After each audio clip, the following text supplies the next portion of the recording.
স্বাগতম জনাইছোঁ আমাৰ ইউটিউব চেনেলটোলৈ আপোনালোকক। যেহেতু যোৱাকালি টেট কাম ৰিক্ৰুইটমেণ্টৰ ৰিজাল্টসমূহ ঘোষণা কৰিলে গ্ৰেজুৱেট টিচাৰ আৰু পোষ্ট গ্ৰেজুৱেট টিচাৰৰ ফাইনেল ৰিজাল্ট, আৰু বহুতৰে ভাল হৈছে আমাক কমেণ্টত জনাইছে। যিহেতু যোৱাকালি মই ভিডিঅ'টো দিছিলোঁ আৰু তাতে বহুতৰে কমেণ্ট অহা দেখিছোঁ যে দাদা নট কোৱালিফাইড আহিছে, নট কোৱালিফাইড কিহৰ কাৰণে আহিছে, কি কাৰণে আহিছে, সকলোখিনি কথা ভিডিঅ'টোৰ জৰিয়তে আপোনালোকে গম পাব। নেক্সট TCR পৰীক্ষা কেতিয়া অনুষ্ঠিত হ'ব তাৰ বাবে আপোনালোকে চেনেলটো ছাবস্ক্ৰাইব কৰি থওক। নতুন নতুন আপডেট আমাৰ চেনেলটোত আপোনালোকে পাই থাকিব।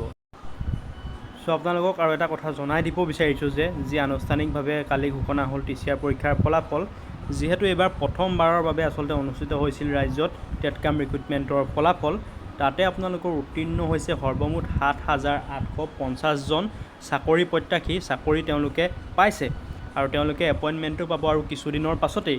ইয়াৰে আপোনালোকৰ স্নাতক শিক্ষক পদ অৰ্থাৎ GTত আপোনালোকৰ পাইছে 6,571গৰাকী প্ৰাৰ্থীয়ে। তাৰ লগতে পাইছে স্নাতকোত্তৰ অৰ্থাৎ PGT পোষ্ট গ্ৰেজুৱেট টিচাৰত যিটো ছাবজেক্ট টিচাৰ 1,279গৰাকীয়ে লাভ কৰিছে এই পদটো। তাৰ পাছতে আপোনালোকৰ স্নাতক আৰু স্নাতকোত্তৰ শিক্ষকৰ বিজ্ঞাপিত টোটেল পদ আছিল, মুঠ পদ আছিল আপোনালোকৰ দেখিছে 9,717টা পদ আছিল।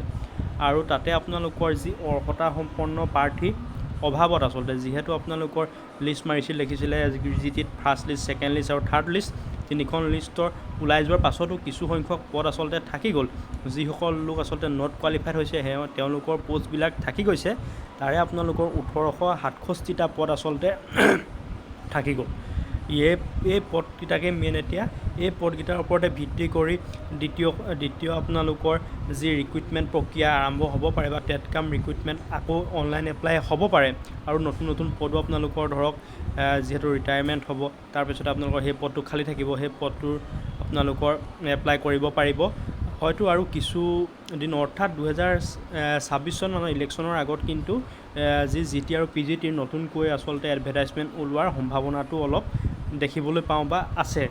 ইয়াৰে আপোনালোকৰ স্নাতক শিক্ষক পদত আপোনালোকৰ থাকি গৈছে 1,659টা পদ GTত, আৰু PGTত আপোনালোকৰ থাকিছে 208টা পদ যিটো ছাবজেক্ট টিচাৰ। তাৰে বিভিন্ন আপোনালোকৰ ধৰক মেজৰ অনাৰ্ছ ছাবজেক্ট হিচাপে 208টা পদত থাকি গৈছে। বিভিন্ন আচলতে মেজৰ ছাবজেক্ট ইয়াতে সোমাই আছে।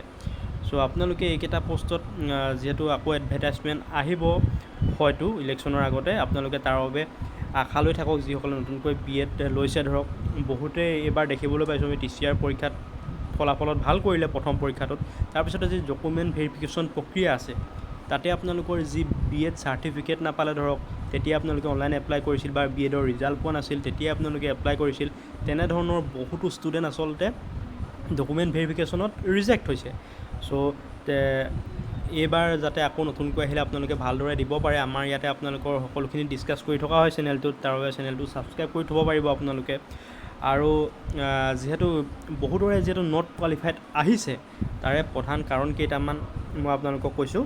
যিহেতু মই আগতে যিটো ভিডিঅ' প্ৰস্তুত কৰিছিলোঁ তাতে বহুতেই দিছে যে ছাৰ মোৰ নট কোৱালিফাইড আহিছে, আৰু DSCকো তেওঁ মানে জনাইছে কথাটো, চেবাক জনাবলৈ দিছে কথাটো, তেওঁ এনেদৰে দিছে মোক আপোনালোকৰ ইউটিউবতে কমেণ্ট। তাৰপৰা কাট অফ মাৰ্কছো আছিল আপোনালোকৰ ওপৰতে আছিল, কিন্তু পোৱা নাই, কি হিচাপত পোৱা নাই। বহুতৰে আহিছে সেইটো চাওক, কেপ্ট ইন এভিয়েঞ্চ আহিছে, কিয় আহিছে চিন্তা হৈছে সকলোৰে। আৰু আপোনালোকৰ এইবিলাক অহাৰ প্ৰধান কাৰণটোৱে হৈছে কি, আপোনালোকৰ ডকুমেণ্ট ভেৰিফিকেশ্যনত কিবা হয়তো খুঁত ৰখি গৈছে। সেইবাবে আপোনালোকে যোগাযোগ কৰক অতি সোনকালে, যিমান পাৰে আপোনালোকে এইখিনি কথা জনাওক DSCক সকলোখিনি। তাৰ পাছতে কি ফলাফল বা কি আপোনালোকে গম পায় জনাব মোক ভিডিঅ'টোৰ জৰিয়তে।